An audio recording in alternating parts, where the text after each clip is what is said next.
mengatakan itu imam sebelumnya, yaitu Imam Abu Hafs Umar As-Suhrawardi. Hidayah itu ke qalbu, ya, dan ada di Quran seperti itu.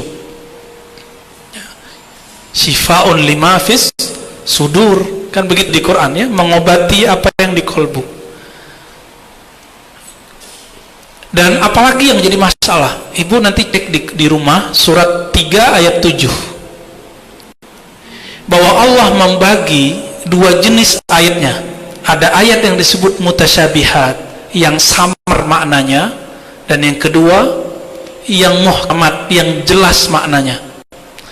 Tapi Ibnu Taimiyah mengatakan gak mungkin Allah menurunkan ayatnya samar, maka semua ayat bagi dia muhkamat, termasuk tentang istawa, termasuk yadun, tangan, termasuk da'a, datang, termasuk turun, Allah turun dalam hadis. Jadi bagi dia termasuk juga dalam soal qamar, ya, betis, bagi dia itu semua maknanya mesti makna yang mirip dengan jisim, walaupun dia tidak mengatakan itu jisim. Apa kata Ibnu Taimiyah? Allah duduk itu mumasah, bersentuhan dengan aras. Bapak Ibu kalau duduk bersentuhan nggak dengan karpetnya? Saya duduk bersentuhan, Pak, tapi hanya dia yang tahu bagaimana caranya. Tuh kan kacau tuh, dia mencoba menerka-nerka, lalu dia katakan hanya Allah yang tahu caranya. Ente tadi ngomong apa? Ya kan?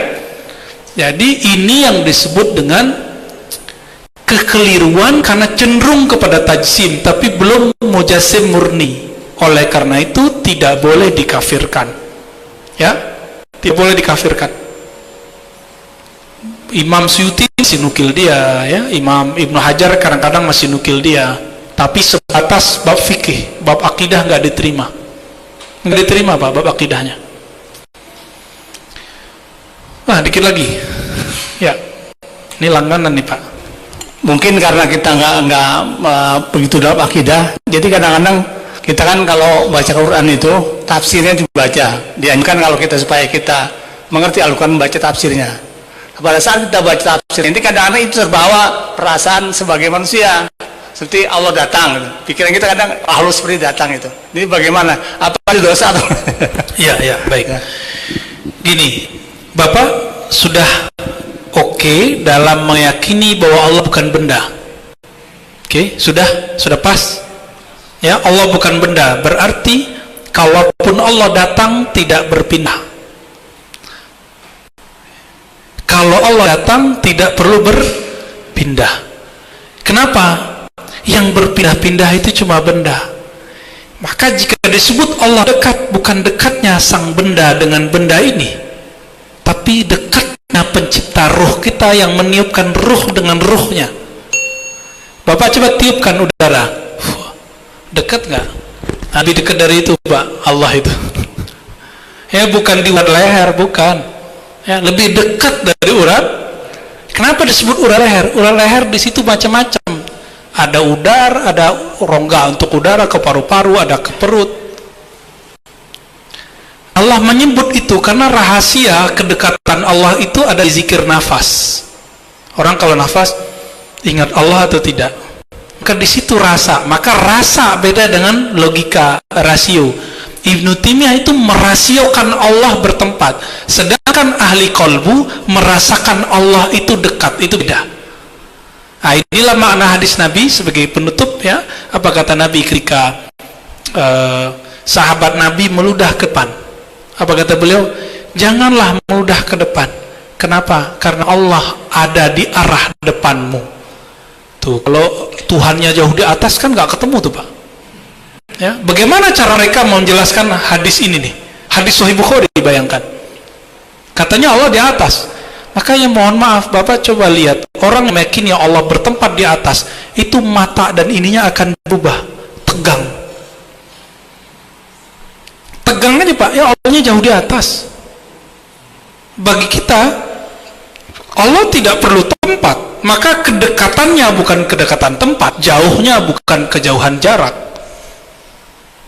Bersemayam di atasnya bukan duduk, turun ke alam, ke langit dunia bukanlah berpindah-pindah.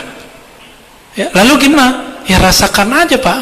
Ana ma'ahu idza dzakarani, dia bersamaku dimanapun ya, aku berada. Aku bersamanya dimanapun dia berada. Wa huwa ma'akum aina ma kuntum, ya. Jika dia sebut namaku, aku membersamainya. Itu bukan membersamai benda. Jadi kalau sudah sah cara memahami Allah tidak benda, Bapak tidak ada masalah bilang Allah bersemayam di atas langit, nggak ada masalah. Ya Allah bukan benda kok, nggak ada masalah. Bapak bilang Tuhan turun ke bumi, nggak ada masalah. Kenapa? Allah bukan benda. Inilah maksudnya Nabi.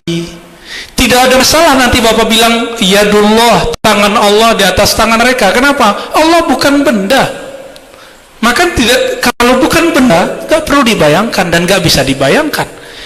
Itu sebabnya akidah Imam Asy'ari itu menyerupai akidah gurunya, ya, As-Saji menyerupai Imam Ahmad bin Hanbal, Ahmad bin Hanbal menyerupai Imam Syafi'i, menyerupai Malik, Anas, ya, Nafi' dari Anas dari Nabi sallallahu alaihi wasallam. Jadi sama, mereka begitu.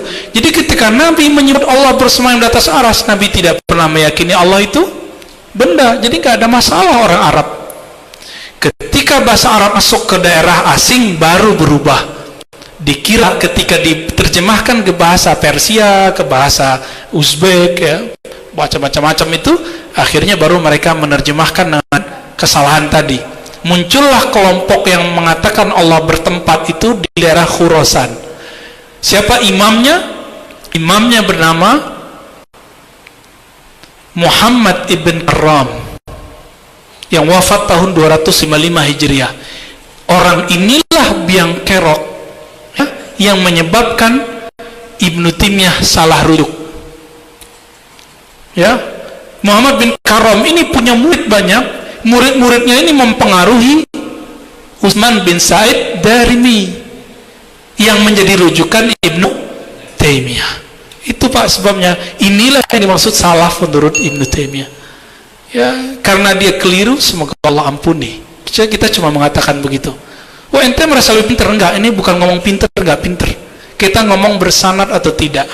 Karena kita bersanad, kita berani ngomong. Ya, kira-kira begitu Pak. Cukup ya.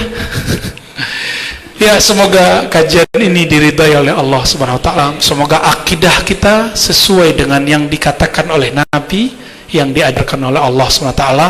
Kita tidak boleh mengatakan akidahku paling benar, tapi kita berdoa, ya Allah, jadikan ajaran yang kami anut ini sesuai dengan ajaran Nabi-Mu, ajaran sahabat-Mu, ajaran para tabi'in, ajaran ulama salafus saleh, dan matikan kami dalam ajaran yang benar. Amin ya rabbal alamin.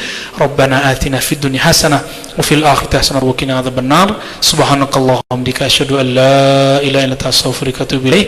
Alhamdulillahirabbil alamin. Assalamualaikum warahmatullahi wabarakatuh.